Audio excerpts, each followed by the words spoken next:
Good morning, everybody, and welcome to Tuesday's Thought of the Day. Last Sunday was our 40th wedding anniversary, and Frank and I celebrated over a nice lunch and a glass or two of champagne.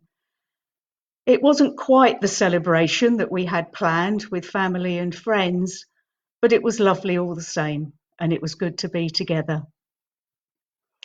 And as you do on milestone occasions like this, we looked back and reminisced and talked about the happy times, the fun, the laughter we've had along the years with family and friends and those that we've worked with.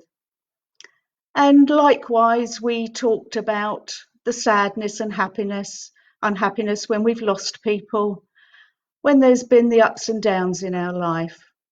But overall, I'm very pleased to say we've had a good 40 years together.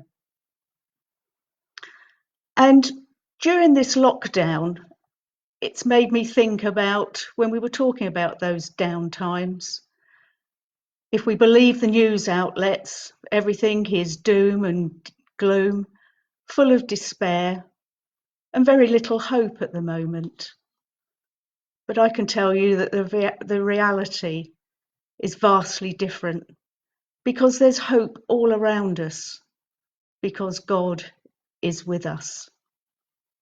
Just here in Catherington and Clanfield alone, our local voluntary care groups, food banks and neighbours are really wonderful examples of the kindness and compassion that they show as they deliver goods and services and a friendly smile to the vulnerable and the elderly each and every day. So God really does miraculously show himself to us in times and places that we just don't expect. I'd like to read you an article. Actually, I think it was a letter published in a gardening magazine about 3 years ago. And this is how it reads.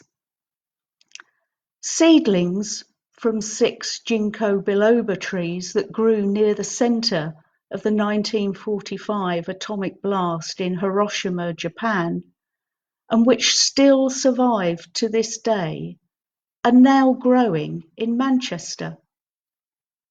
Staff and volunteers at the Holme Community Garden Centre in Moss Side germinated seeds as part of a competition for local schools. And now 5 winning schools will be given sapling trees to plant in their grounds. The blackened ginkgos became symbols of hope in Hiroshima as they sprouted in the aftermath of the blast. Those trees still thrive, and Hiroshima's mayor sent their seeds around the world to spread the message of peace and hope. So I pray that we may all experience God's message of hope and peace as he's walking alongside us all today. Amen.